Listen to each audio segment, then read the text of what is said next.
idea is omega-3 or fatty acids in general have an effect on fly memory. And so he developed, actually, like his friend and our former student Each, developed his own protocol that we'll be using in the lab. And it's a T-maze that the flies can make choices about different odorants, where they've been stimulated to remember that one odorant is associated with a positive sugar reinforcement or something. So they go into this T-maze and they pick one side or the other based on if they remember that one is associated with the sugar.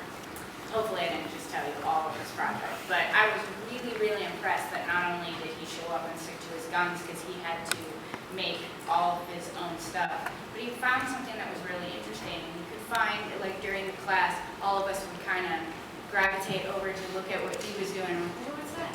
Oh, what's that? So a lot of the pictures you can see there that we were really interested in this project. So hopefully tell you about some of that data.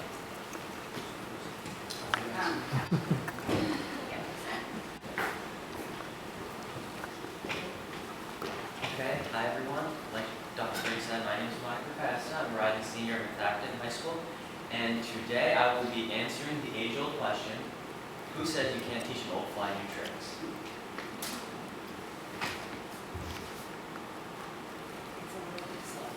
So the purpose of my experiment was to test the effect of omega-3 fatty acids on fruit fly memory. So as we all know, our human brain function tends to decrease with age. As we get older, we tend to become more forgetful, we tend to be less quick. So something like that is something, because in our society, Alzheimer's disease is very prevalent. About 5.1 million Americans are affected by Alzheimer's disease. So omega-3 fatty acids are linked to brain health.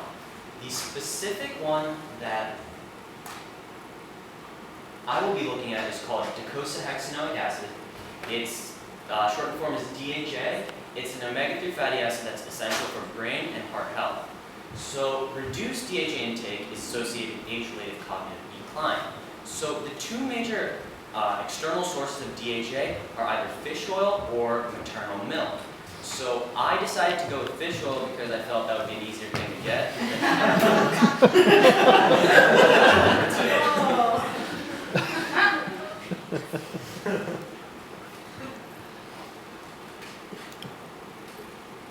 So my hypothesis was that fruit flies that are treated with omega-3 fatty acids will have improved memory function. So right here you can see this is a example of DHA. This is a structural diagram of DHA. It's a carboxylic acid with a 22 carbon chain.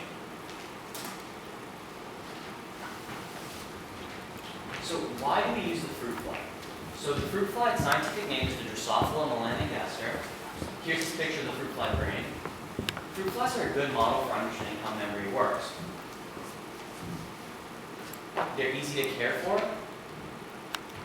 They breed quickly to allow us to have many trials, and they're also something that people don't know, because people think like fruit flies don't even have a memory capability, but what's interesting is that the genes expressed in the fruit fly brain to form memories are the same ones that are in our human brains. So studying their memory can offer a lot of insight into human brains. So here's the life cycle of the fruit fly. So my memory behavior is studied during the adult stage. I added the fatty acid during the larval stage so it would affect the development, so then the adult flies would be affected by the addition of the drug. Additionally, I also looked at percent eclosion and pupil genesis. Percent eclosion is the number of adults divided by the number of pupa, and that is usually a good indicator for developmental delays or developmental blocks. I'm also going to look at pupil genesis, which is how the pupa itself is being formed. So for my experimental setup, what I did was I used fish oil, so like I said, and I used volumes of 0, 0.25, and 0.5 milliliters, and added that to fly food, and then placed larvae into each respective bladder. So then began my procedure of training the flies. The specific methodology that I use is called olfactory appetitive learning. Olfactory means sense of smell, and appetitive means a desire to satisfy bodily needs. So because my flies had been starved since the morning, we placed them in different containers so they'd be starved. So they would be more inclined to go towards the sugar, and they would be able to, the it would be easier for me to train them. So my two odorants were 1-octanol and 4-methylcyclohexanol.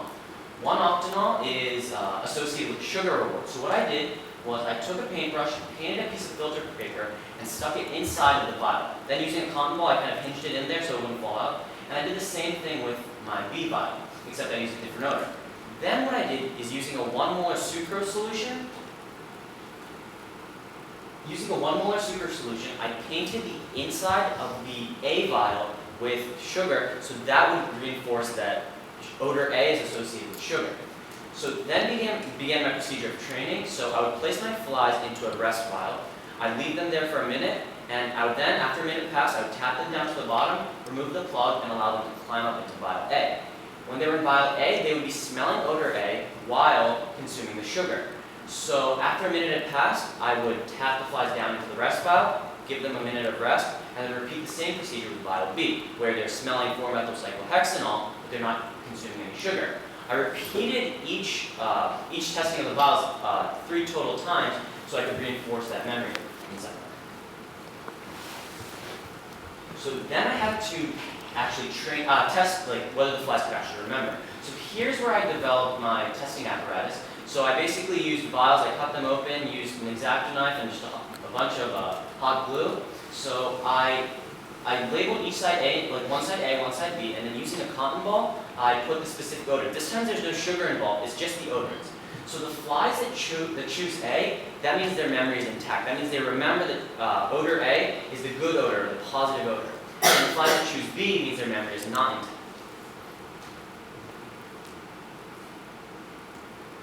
So here are my results. I got that flies that consumed no fatty acid, about 64% of them were able to choose the correct odor.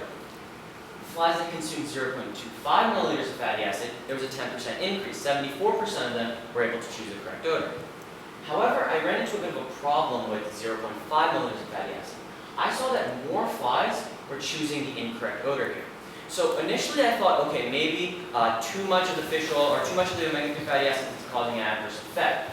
But then I also, one thing that I consistently noticed was that whenever I had flies that were in this vial, I tended to always have less adult. So this, because of my smaller sample size, maybe my results are a little bit skewed. So that's why I also wanted to go into development, look into development and whether there's developmental delays or developmental blockages. So here's again, I'm going to look into percent eclosion and epogenesis.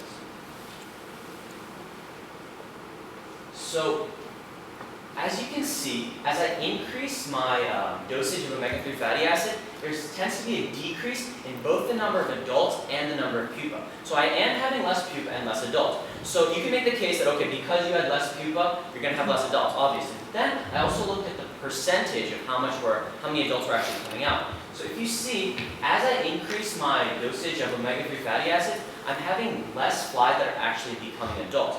So the 2 possible reasons for this could be, 1, a developmental delay or a developmental block, or the inside of my vial itself is very oily, so maybe, like, if you look at this picture right here, you can see that I have a lot of dead flies that are, adult flies that are just dying because their habitat is like not capable of them, they're not able to like move around because they're just getting stuck in the oil. So I also wanted to look at, specifically I wanted to see if there was any delays in, like, whether they were eclosing or staying unenclosed. So as you can see, as I increase my dosage of omega-3 fatty acid, my number of eclosed pupa goes down, the number of unenclosed pupa goes up. So this shows that as you increase the dosage, more flies are remaining in the unenclosed state versus the enclosed state. So right here I have 2 pictures. This was taken from the microscope camera, and this is an example of an enclosed pupa. So it's a transparent body. It means that the animal has actually left its pupal shell, whereas early and late stage pupas, they have darker wings and they're transparent. I mean, they're opaque because there's something inside of them. So that's where the actual fly is. So in conclusion, I saw that low doses of omega-3 fatty acid increased or enhanced memory, whereas high doses had an adverse effect. In terms of development, I did see an evident developmental delay with increased doses. There was decreased adults, decreased pupa, decreased adults, and as well as decreased eclosion.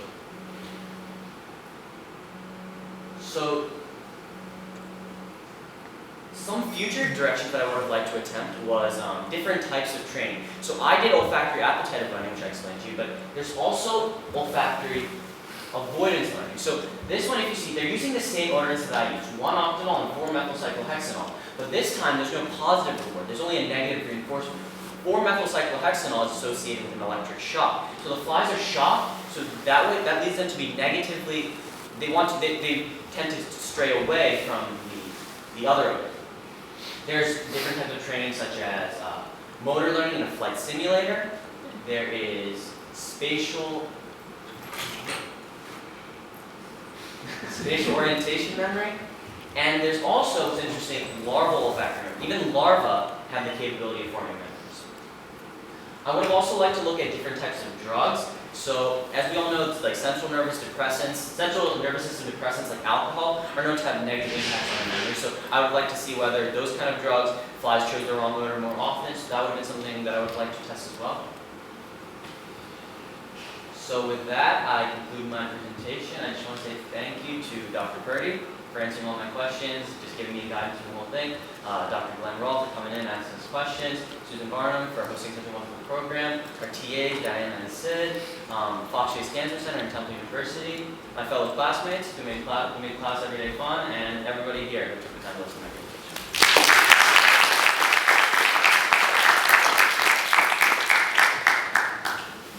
Questions for Debanik? Sure. You said that with the flies, how they died, the flies died with the food. Is it possible that the omega-3 fatty acids are the ones that shorten their lifespan? Like, were the flies inactive in any way? Well, when I initially did my experiments, I saw that flies tended to be more active. Like flies that had